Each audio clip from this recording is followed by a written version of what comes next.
dificultades para los diferentes países atacarla y también tratarla. Lady Pérez, mi compañera, pues realizó un reportaje especial en una conversación además que tuvo con el especialista Luis Ortega. Vamos a verla.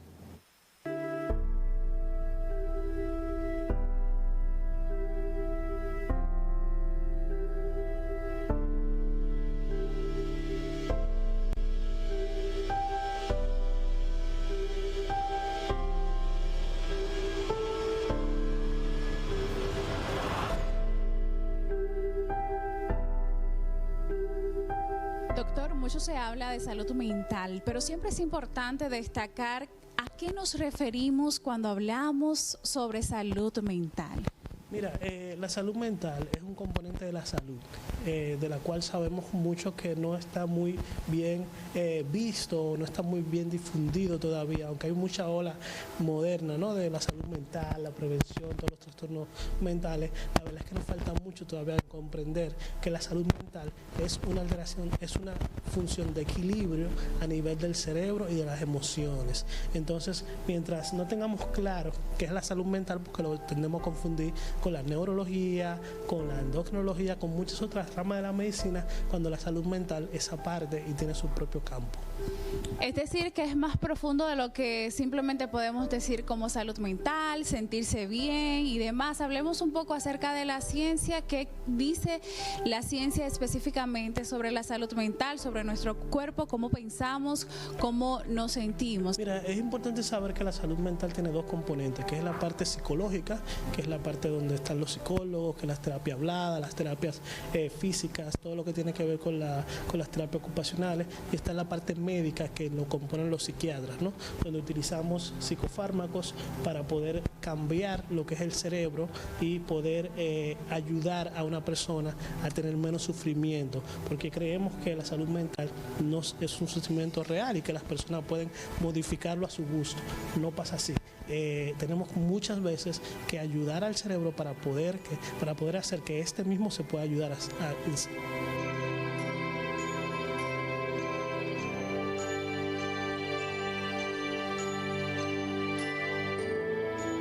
Normalmente, cuando ya un psiquiatra, como en el caso de usted, tiene que medicar a un paciente, es porque ya ha tenido un trayecto en cuanto a una crisis mental. ¿Qué debe pasar en una persona para llegar a ser medicada psiquiátricamente?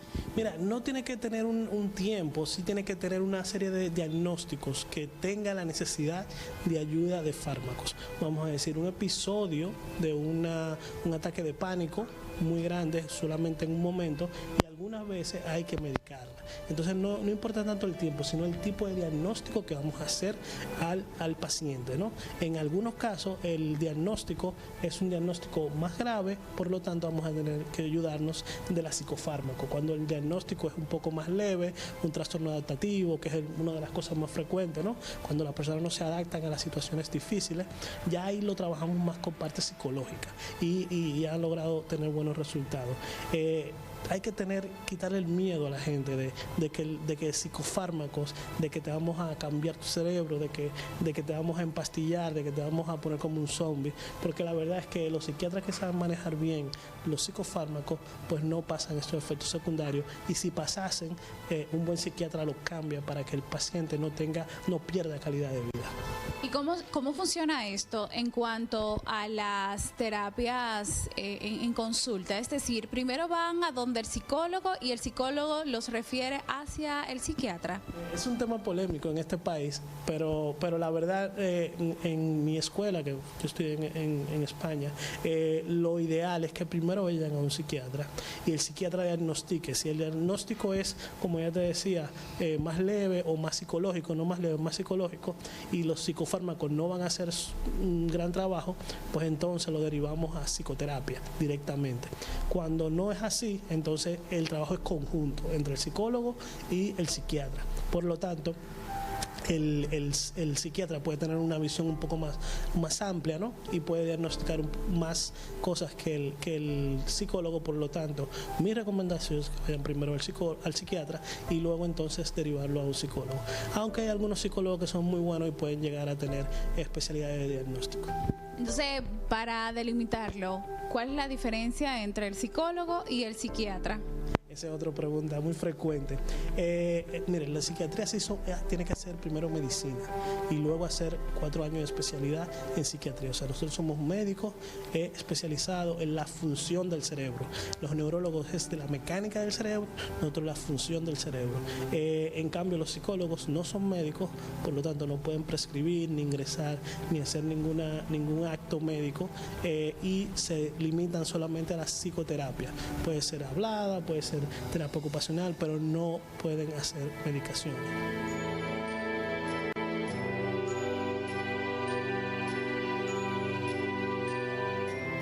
Hablemos entonces acerca de la República Dominicana. Usted que ofrece consultas tanto a nivel privado como también público en nuestro territorio dominicano. Pasemos ese balance del año 2023. ¿Cómo estamos? ¿Hemos evolucionado o hemos involucionado?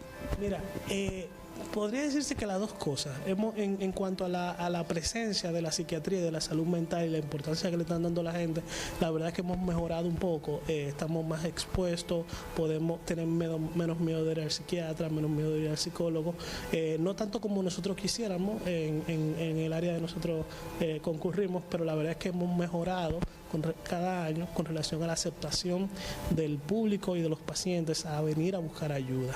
En cuanto al funcionamiento de la salud mental, lamentablemente en este país, no hemos evolucionado, pero no hemos avanzado lo que tenemos que avanzar. Tenemos recursos o debemos tener más recursos para poder impactar a más personas, a poder ayudar a todos esos niños y a todos esos adultos que tienen alguna patología de salud mental, que ahora mismo a nivel privado para ellos se les hace muy costoso, y a nivel público, aunque hay algunas estructuras, no está bien coordinado de cómo poder impactar a la mayor cantidad de personas.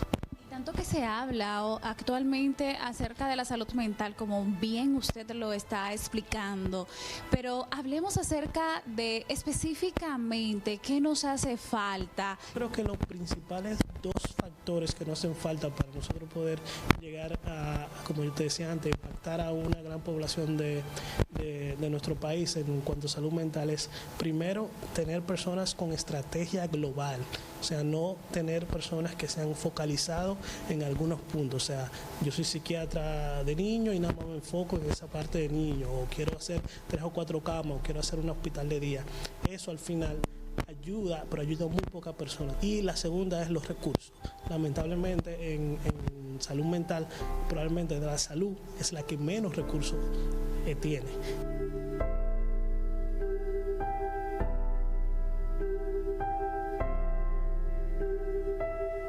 A las estadísticas, doctor, año 2022, año 2023, ¿cuánta ha sido la diferencia en cuanto a lo que tiene que ver con los servicios terapéuticos? ¿Más personas han llegado a consultas o ha disminuido? No, desde el año 2020, después de la pandemia, hemos visto cómo se incrementan las consultas entre un 10 y un 20% en todas las patologías, en todas las especialidades, tanto médicas, pero la psiquiátrica mucho más.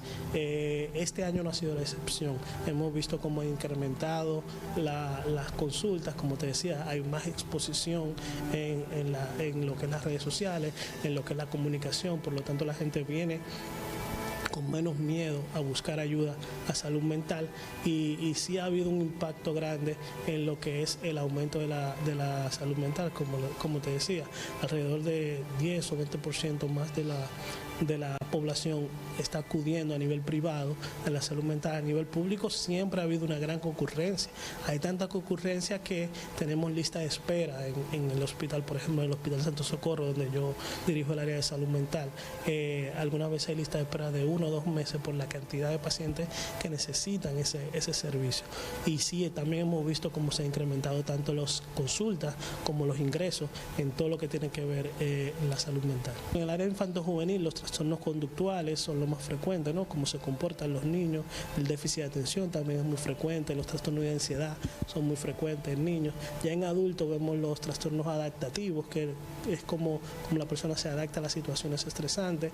Están los trastornos de ansiedad, los trastornos depresivos son los casos más frecuentes que vemos en las consultas. Ya luego tenemos que dividirlo entre los casos graves y los casos más frecuentes, y los casos graves, algunos bipolares, algún trastorno esquizofrénico, algunos psicóticos. Entonces esos llevan más recursos, aunque van menos, nos cuesta más trabajar con esos casos que con otros casos. Y usted que tocaba la parte de acerca de los casos sobre los niños, ¿a qué se debe la agresividad que están teniendo muchos niños y adolescentes en los planteles educativos? Mira, los niños son una respuesta a la sociedad. Ellos están viendo cómo el nivel de agresividad y de violencia se ha incrementado en la familia, en el barrio, en la comunidad, y ellos responden a eso, a esa misma violencia. Entonces, un niño que es violento, probablemente hay un fondo de crianza o de algún trauma que tuvo, y esto lo está reflejando con ser violento también. Estamos hablando de niños de menos de 10 años, ¿no? Ya en la adolescencia cambia algunos factores, como el uso de sustancias, el uso de las redes sociales. Todos esos factores han venido al cabo de que hay ese incremento de agresividad y de violencia en lo que es la temprana edad, ¿no? En los niñez. ¿Qué podemos hacer para seguir mejorando en cuanto a las conductas que tienen que ver con los niños? ¿Se necesita quizás un sistema de salud mental más completo que incluya a la familia, que se pueda profundizar? ¿Qué debemos de hacer? Pues lo mismo que pasa con la salud mental. Hay que hacer estrategias y políticas públicas y darles recursos.